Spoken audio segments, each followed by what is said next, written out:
भगवान कृष्ण हिंदू धर्म के एक महान देवता हैं, जिन्हें श्रीमद् भगवद गीता के माध्यम से हम सभी जानते हैं। यह ग्रंथ भगवान कृष्ण के द्वारा अर्जुन को दिए गए उपदेशों का संग्रह है और इसे महाभारत के युद्ध के बीच कही गई बातों का सार है। भगवान कृष्ण के ज्ञान के कुछ महत्वपूर्ण बिंदुओं को निम्नलिखित रूप में समझाया जा सकता है।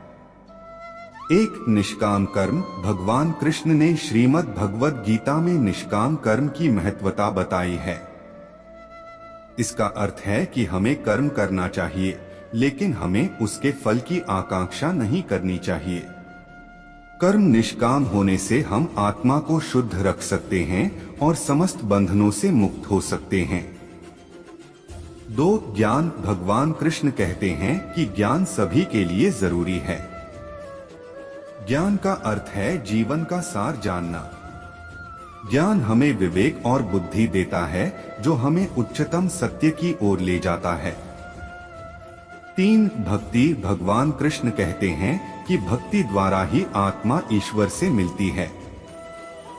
भक्ति का अर्थ है ईश्वर के प्रति पूर्ण श्रद्धा और प्रेम।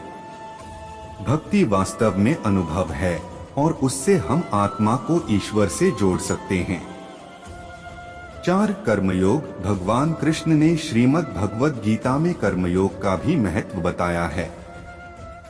कर्मयोग का अर्थ है कर्म करना, लेकिन उसके फलों की चिंता नहीं करना। यह हमें स्वस्थ मन और शरीर रखने में मदद करता है और हमें अंततः ईश्वर से मिला देता है। 5, अहिंसा। भगवान कृष्ण ने अहिंसा का भी बहुत महत्व बताया है। अहिंसा का अर्थ है दूसरों को नुकसान न पहुंचाना।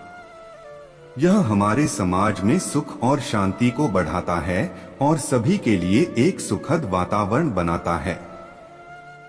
इस तरह भगवान कृष्ण की ज्ञान भरी बातों से हमें जीवन की भव्यता और स्वर्ग की प्राप्ति के लिए नेतृत्व करते हुए हमेशा उनका स्मरण करना चाहिए।